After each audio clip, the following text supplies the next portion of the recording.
kind of stinks. This is our beginning of building the Mini Cooper. We took out the G35 2 days ago, I think. Maybe it was a couple days ago. And got it all started, made sure everything was running. We're gonna skip the car meet today, but yeah, this is the beginning. And we thought we would just kind of take it back down because we needed to be out of the way so Leah can go to work. So we're letting her warm up and we're gonna screw around. I didn't care. Try to do a donut in the snow. Too much gas. Yeah.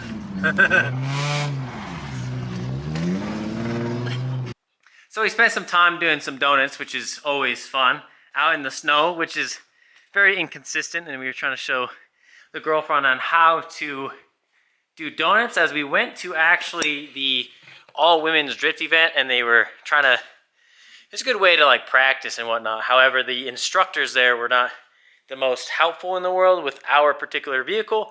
Although they knew how to drift, they just didn't know our car, and you know how it is when you're switching between different types of cars and it's harder to drift. We got the Mini Cooper. Got a 2009 Mini Cooper, and I'm really excited to actually start this because this is something I truly wanted for a long time. However, just didn't really know how to go about it until now. So 29 years old, and I have done a ton of car stuff. If you guys have been following me, it's been an exciting and great venture. However, there is no front to this, which kind of sucks. So hopefully I'm able to part out the motor and whatnot and get rid of all of that stuff. So the idea behind this Cooper is to make it drift worthy, whether that's a V8 or a K series or whatever it might be. We will figure it out. And this is something that I've always wanted to do. I love the Mini Cooper platform. I think it's absolutely amazing. However, it's front wheel drive and just something that my young age was never really into, just because I was into drifting and wanted to go racing. Okay, so it's been about an hour and a half now, and this is how far we've gotten.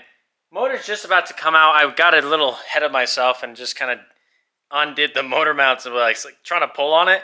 AC line's hooked up, gas line's hooked up, the lower motor mount's hooked up, and the exhaust is hooked up. I don't know, got a little too ambitious, I guess. But Leah has got the seats out. I mean, everything is looking, it's coming together, you know, as I should say. Literally, it's coming apart, but it's coming together the way we want. She's working on getting the carpet out, getting down to the bare metal, and then we'll figure out what actually controls the back hatch so that we can actually get that open. And then we're going to need to figure out the whole clutch system and everything else. But that should be relatively simple after everything is stripped out. And we're deciding on what to do exactly for the back. I would kind of like to keep the latch, the electric latch, because I could probably make one on a toggle switch that you click, and then it opens up the back, and then you get to see the I don't know, fabrication or whatever else I'm doing to the whole entire thing. But it's going to be cool. I have a pretty good idea of what I want to do, and still kind of keeping a secret. But I think you guys will probably figure it out here really shortly. And we're going to continue, hopefully get the motor out and everything else cleaned out. Then I'll start helping her on the inside, because that is what matters before we can actually start any type of fabrication. All right, it's been a couple more hours. Or it has been an hour. It's been an hour, actually. And the inside is basically there. So we have the airbag steering wheel and the center console here and a little bracket for it, airbag deploy system module, whatever the hell they're called. And the dashboard is not coming out just yet. We haven't figured it out. I mean, there's so many screws out of it, but it's just not coming out. So it's a typical air dashboard thing. So it's coming along slowly.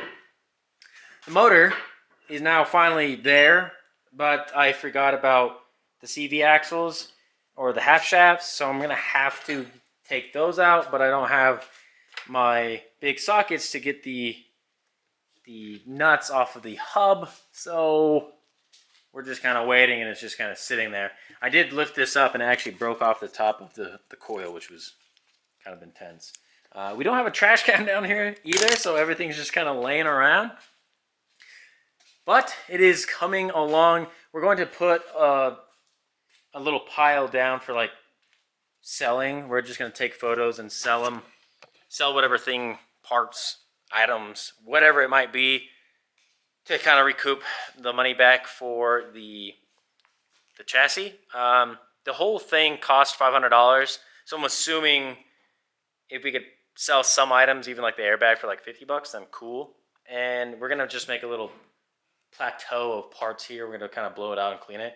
I've not been down in the shop forever because everything is just up in the garage now, and I've just been welding and fabricating a bunch of other stuff. So this is odd to be down here. Always takes so much time to disassemble things. You think it would be like the easiest part of a car build, but it's honestly the worst. Taking it all apart. Luckily, we're not having to put it back together the way it was, and it's just going to be all completely fabricated. That will be super sick. Also, we think about coilover setups, because now there's not going to be as much weight up front, and I'm wondering if there are any other types of coilovers that I can buy to fabricate it to fit on the Mini Cooper. If you know anything, let me know, because Mini Cooper coilovers are way expensive, and I think we could probably do cheaper. This reminds me of a Volkswagen connection because it just kind of like clamps over the shock, and I'm assuming there's probably something out there that I'd be able to buy that's cheaper, because Volkswagen's way cheaper. The BMW Mini stuff is way expensive. Even Audi was cheaper, but I'm not sure what would fit the Mini Cooper. So that's something that we need to figure out, and it also needs to be three-way adjustable, so dampening the stiffness of it and the height of it would be really nice. So if you guys have any suggestions, let me know. So no, oh, your flashlight was still on? She left her flashlight on her iPhone and it turned off, and then it wouldn't turn back on. Anywho, update, finally. Another like probably 30 minutes or so, more maybe 40. Not knowing what we're doing, finally got the dash out. It's aluminum, and you have this like aluminum core. I would say it's like a support. This guy right here. This is actually pretty cool. Super light. I mean, that looks heavy, but I think it's just cast aluminum. I don't know. It's super, super light.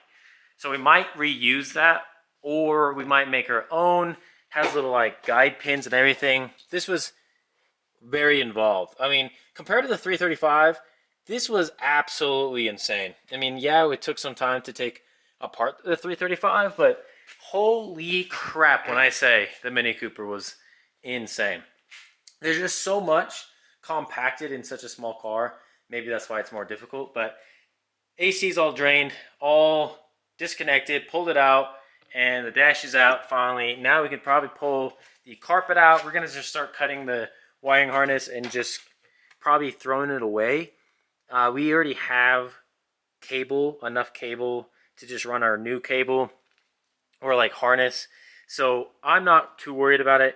Last time I did keep some of the wiring and just wanted to like use it to run long runs, but it was more pain in the ass to cut the wire out of the already wrapped harness. Like this stuff, absolutely awful. When it sits there for a long period of time, this sucks. Super sticky, so I'm not going to deal with it. The brakes, we might, I don't know yet. We might have to keep the brakes, and we'll have to replace the gas pedal of some sort, but once everything is out, then maybe we'll have a better idea of how everything will run. So we are going to cut the harness out, and we're going to leave the motor until we get the socket to get the hubs out, or the nuts off the hubs, and then the engine should come straight out. So it's literally just holding it up. We'll keep on working at it, but I hope you guys enjoyed the video. If you did, hit that like button down below, subscribe for more, and I'll see you next time.